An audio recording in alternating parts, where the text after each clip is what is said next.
Finally, the Tonga people stood up for themselves. This is something I've been asking for a very long time. I would come across Tonga people, particularly men, and I will always ask them, guys, why don't you stand up for yourself? Particularly to my people. I'm a Zulu person, and for some reason, in our colloquial as Zulu people, we utilize the word Shangan for anything and everything that deemed non-South African. Even when a Zulu child that is born with dark skin will be referred to as a Shangan. This is before foreign nationals started coming into the country. So that will be your late 80s into the early 90s. And before a dark-skinned child is born in a Zulu family, and then they'll refer to that child as Ikwerekwere type of situation.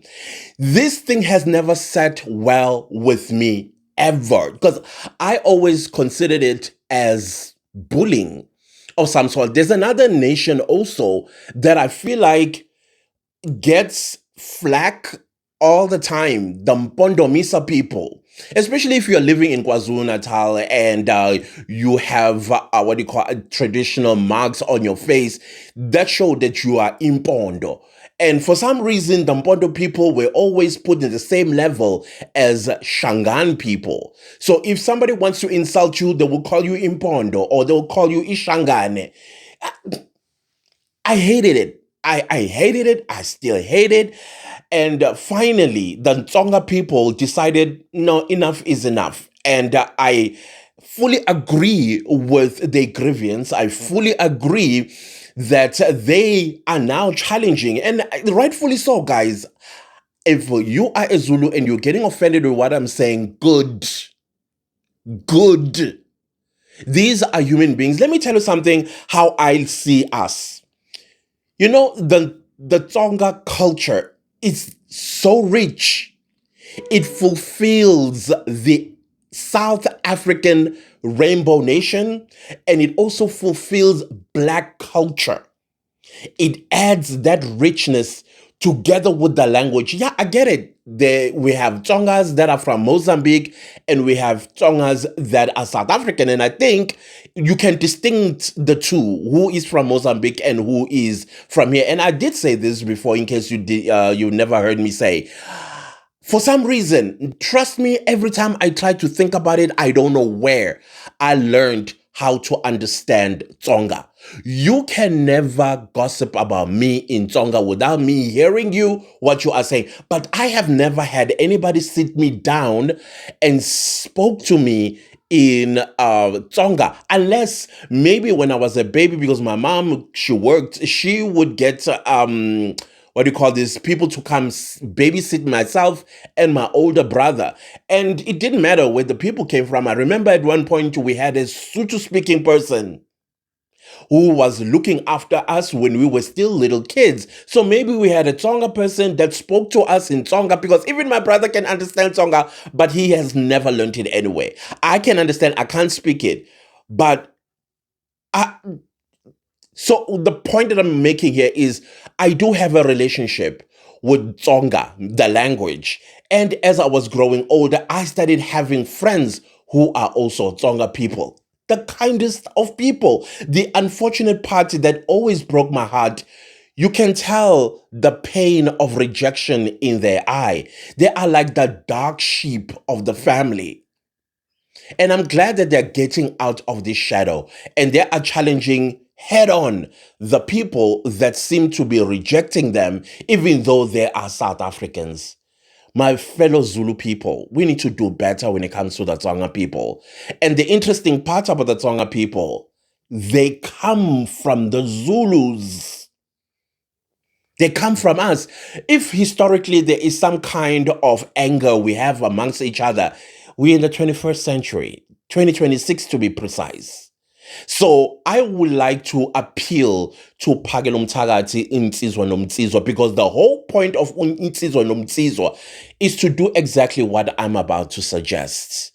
I suggest that Phakela Umthakathi and the Tsonga nation, particularly the leaders of the march, to sit together, get to know each other, build a relationship with each other, welcome each other into each other's spaces. Let the Tonga people be part and parcel. They are South Africans, but let them feel that they are South Africans. Yes, there are the ones that I said from outside of South Africa, like Mozambique, and for some reason I can actually tell that no, this one is not South African Tsonga because I don't hear what they are saying. I can pick up here, there, and there, but a South African Tsonga, I can hear you right through and through. That's how I know. Whether you're from Bushbuck Ridge or from Guyana or wherever the Tonga person comes from, I can hear them.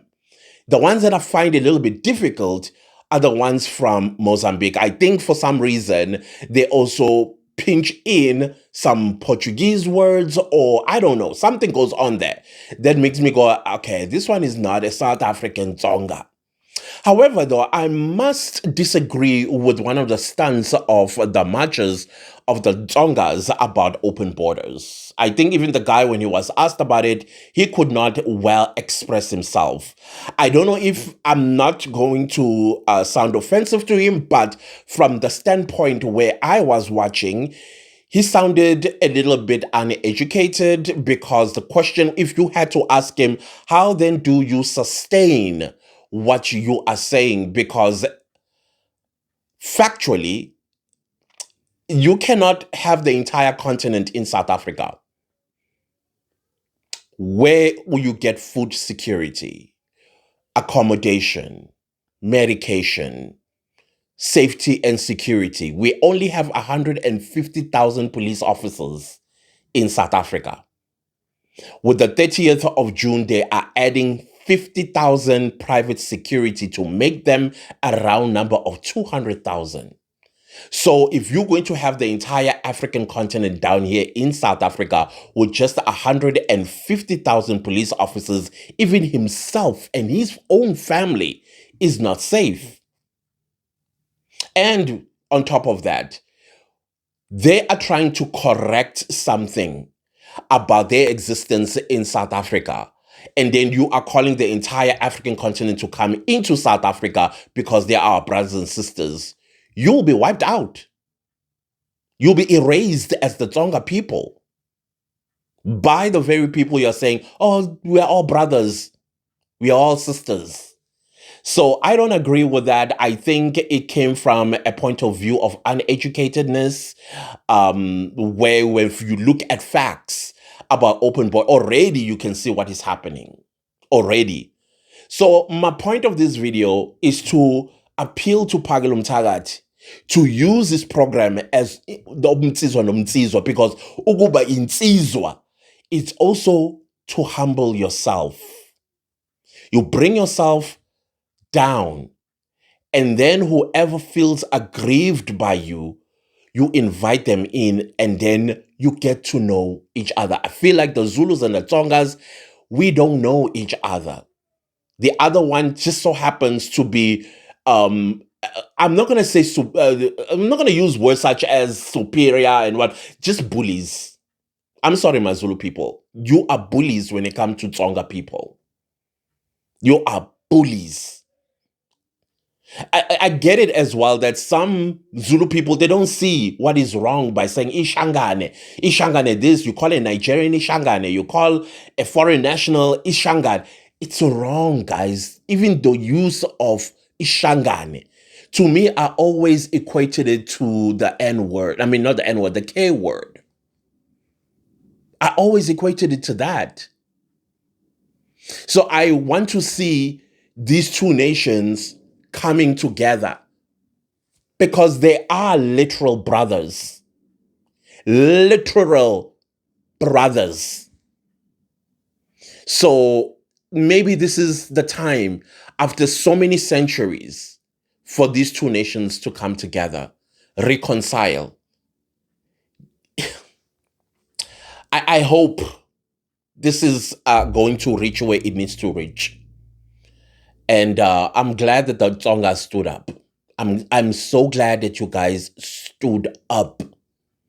But now we need to come together. No emotions, no grudges. We start from scratch. And the rest of us on the outside of this unity, we will be observing. And if anybody goes off, we'll bring them back in line. So I'm hoping and I'm begging, can there be peace between the Tsongas and the Zulus? I could tell also that some of the leaders of the march, they did not want to specifically say which tribe they have an issue with. I'll say it for you. You have a specific problem with the Zulus, and rightfully so. I don't blame you. Rightfully so. So you must not be afraid to face your bully. Do not be afraid. Tell your bully, you are bullying me. You are making me uncomfortable. I am part of you. That's what we need to do. That's just the honest truth. It is wrong, guys. It is wrong. These are our people. Without Tsongas, we are incomplete. We are so incomplete. So I think we need to move away. This one, I know it's a challenge because it's not only amongst Black people, it's also with Indian people and colored people. Colorism. The darker you are, the dark sheeper you are. Where are we going with that? Where are we going with that? How is a dark-skinned person less than a human being? Why is a lighter-skinned person, there's nothing wrong with being light-skinned, by the way, is something to admire. I mean, I'll tell you something. I watch the Madlanga Commission of Inquiry, and the people that comment in the comment section of the lives, whether it's an SABC live or some other live, whenever a witness is dark-skinned, without them even opening their mouth, this one guilty, criminal. Until this person starts speaking, and then they realize, oh, actually, this is the good one. But when a light-skinned witness who is implicated, oh, she is so beautiful. Oh, he is so handsome. They are no longer listening to what they are implicated in.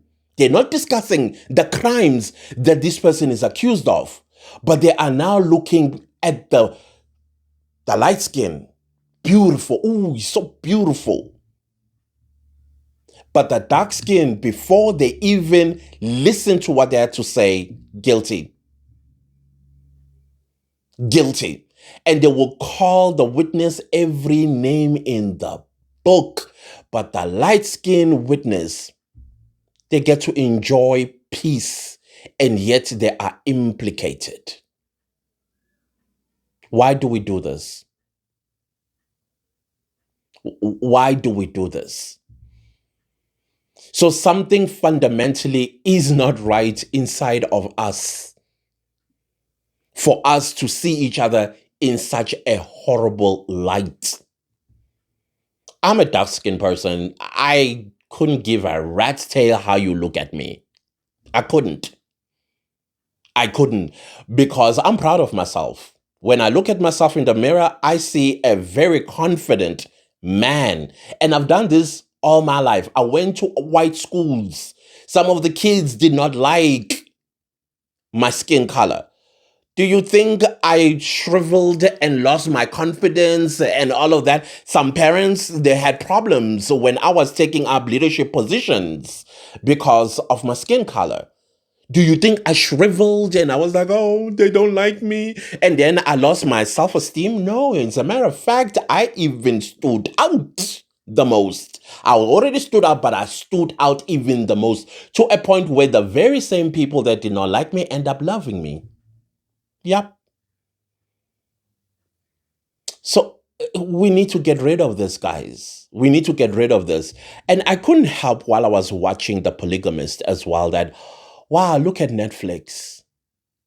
Netflix South Africa has always been um I don't know, the series. They reflected the majority population of South Africa, most of whom are dark skinned. Again, there's nothing wrong with being a light skinned person on Netflix South Africa. But Netflix South Africa did its homework very well, that we have more dark skinned South Africans than we do any other. And so when we tell our stories, we must see ourselves in those caricatures or characters. We must see ourselves and feel comfortable watching throughout. And I love that. You can't say the same thing about Netflix USA, Netflix UK, and other countries. You can't even say that about Netflix Nigeria. Oh, I'm sorry. You know what Netflix did in Nigeria, right? Yeah, packed up and left. But when it used to be in Nigeria, light skin, people that were bleaching their skins, so much so that they even shown on the street on the screen. But anyways, it's not about that. It is about the Tsongas finally standing up. I am telling you, reject me if you want. I stand with you, Tsonga people. I'm Zulu, but I stand with you guys. Finally, you got to stand up. Now, what you need to do, wait for that invitation. And when that invitation come through, please, zehliseni both sides. No emotions. Let's get to the bottom of this and then at least meet each other halfway. Tell the Zulus what you don't like. And I don't think Zulus have anything to demand from the Tsonga people at all. I would be surprised to hear Zulus having a demand on the Tsonga people. Zulus owe the Tsongas an apology. My Zulu people, we owe these people an apology. Get angry with me if you want to. You would be no different from Nigerians that when they are called out, they say, oh, you are unpatriotic. You are demarketing Nigeria. Hey. You'll be no different from them. We need to humble ourselves. Siba onile. Bafethu, siba onile labantu. And we need to apologize and accept them. Abantu bethu laba. Anyways, I will leave this video here. Hopefully, whoever has ears heard. It'll be lovely if the king of the Zulus pick this one up also. It'll be nice. Goodbye, guys.